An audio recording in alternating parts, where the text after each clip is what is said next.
Welcome to Midnight with Thaddeus Carlton. I'm Thaddeus Carlton, and you're not. Today we have Ed Bevilacqua. Thank you. Thank you for coming, Ed. Thank you. I appreciate you letting me be here to talk about our program. Well, you know, it was difficult to get you on the show because you're busier than a one-legged man in a butt-kicking contest, okay? Well, lucky. You're lucky to be busy. Yes. Yeah. Okay? Yes, indeed. And, Ed, kind of like, what's my line? Can we start off by finding out what you do? Well, what I do is I'm with the school, 22-year-old vocational school licensed in California, and we try to help the less advantaged people become successful. Yes. And specifically, the program that I'm most excited about is our program for ex-felons. The thing is, there's a big problem in California. There's a big problem in the U.S. Okay. You know, we all see what the problems are, but yes. The U.S. is 4% of the world's population. So 4 out of every 100 people in the world live in this country. Right. The problem is that 25% of the people who are in prison in the world live in this country. Wow. So 25 out of every 100 people in the world that are in prison are in the United States. And it's even worse that 10 out of every 100 people in the world who are in prison are in California. That's an amazing statistic. It is. And the problem isn't when they're in prison, the problem is when they come out of prison. Okay. That's the problem. Yes, that's the problem we have.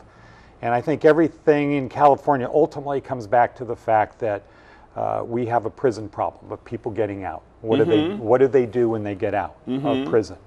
Yes. So the cycle gets created. You get out of prison. You know, as you said, it's easy to get into prison. There's some cops help you. You know, they'll do things to help you get in prison. But and when you're in prison, it's not so bad for the community. But when you get out of prison, it's not good for the community. And so the Navy SEALs say you're only as fast as your slowest swimmer. Right. A community is only as good as its least advantaged people. Right. Not the best people, the least advantaged. Yes. Yes. And so if tremendous amounts of people keep getting dumped back into their neighborhoods who don't have any advantages, who can't get work, the result is obvious. Things are going to get worse, not better. Because, and in California at times, 80% of the people who've been to prison go back. They make it easy to get in to the system. They make it hard to get out. Yes. And so we find that, or we believe that education is the key. You have to become financially secure to break the chains of recidivism. You have to get a job.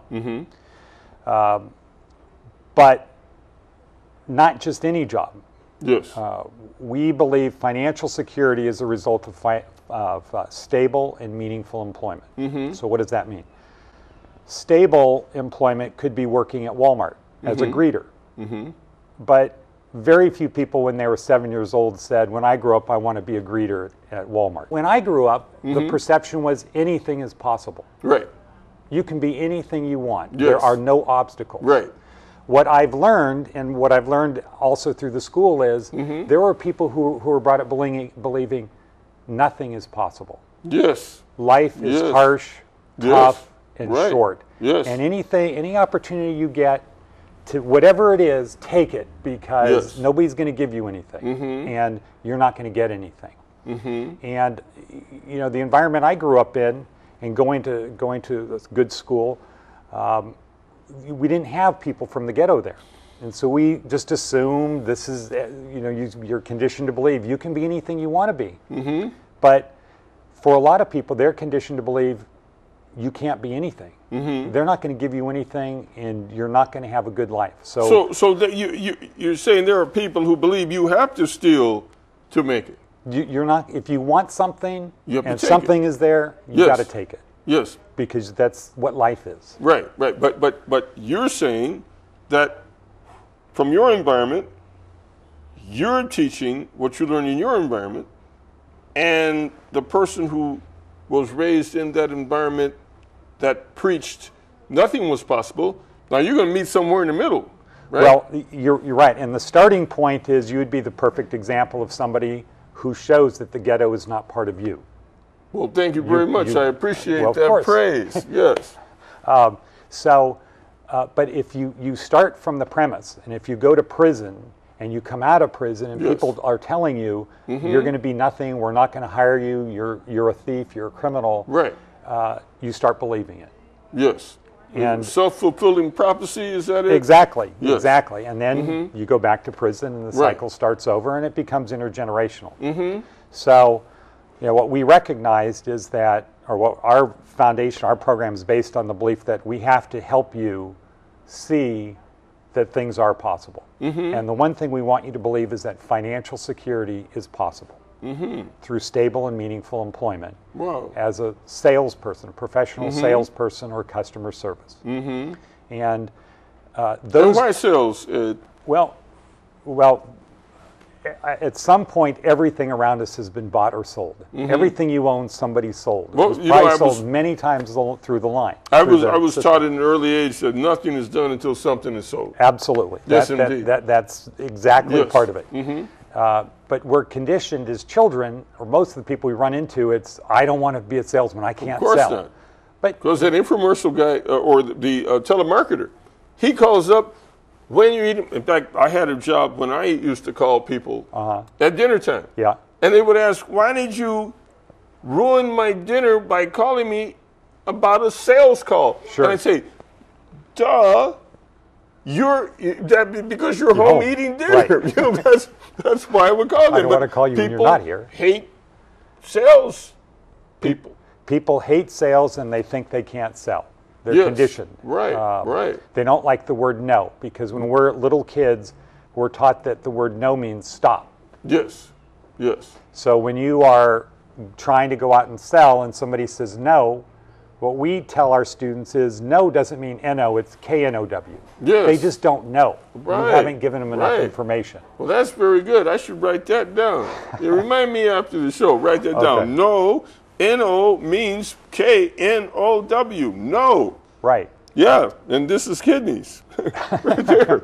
Yes. And go on. So the starting point is you can become financially secure.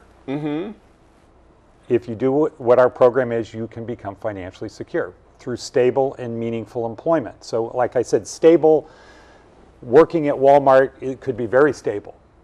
But most people, other than you, didn't want to work at Walmart when they were an adult. Right.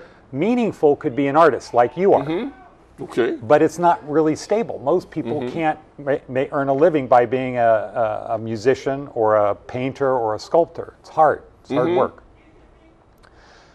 Sales is stable and meaningful because, as we said, nothing happens till something's sold. Yes. Everything we own, we bought or somebody bought for us, somebody sold it many times down along the line. Every business needs salespeople. And not virtually every business, but many businesses don't care whether you've been an ex-felon. What they care about is, can you sell? Can you make more money for me? Right. Yes. And sales is the type of job that you can do as long as you're alive. Yes. Whereas if you're a plumber, when you get to be 70 years old, you can't turn the wrench. It's pretty tough. Yes, I'm a plumber. Yes, indeed. So we teach people a program for financial security through professional sales, and education is the key to that. Wow. That sounds like it's a good program. Now, we will skip to something. We're talking about men now because men are the only felons out there, correct? Men are not the only felons. That surprises me because, I look at women and I see, well, she couldn't be a felon. Okay? There's a lot more men felons than women. Okay, yes. And that's because men are more aggressive, or men have to go out and provide, or what's the reason for that? I think it's just conditioning. I think part of the problem that needs to be solved is, with this community thing, is you get out of prison, you can't get a job, it affects the whole community. Yes. The kids grow up seeing you in that environment, and it's in some ways acceptable because it's always there. The ghetto becomes acceptable because you can't do anything about it, right? other than you yourself pulling out and doing something else. Get your act together and get out of there. Yeah, but the ghetto isn't going to go anywhere. No, ghetto's still there. Yeah, yes, and indeed. So it becomes an intergenerational thing. And sometimes when the people from the ghetto move out of the ghetto, they take the ghetto with them. Yes, right. indeed. No, most of the people in prison come out of are less advantaged, and that's just part of the cycle. It's not. Most of the people who go to Stanford don't end up in prison. Right. Yes. There are some places in San Diego. Another point to take. There are some places in San Diego where a high percentage of the people who grew up there do go to prison, and it's not socially unacceptable, but it's not that that's what they do. You mentioned San Diego. Is that an especially bad ghetto? No. San Diego's not bad. That's where I lived before going to Las okay, Vegas. because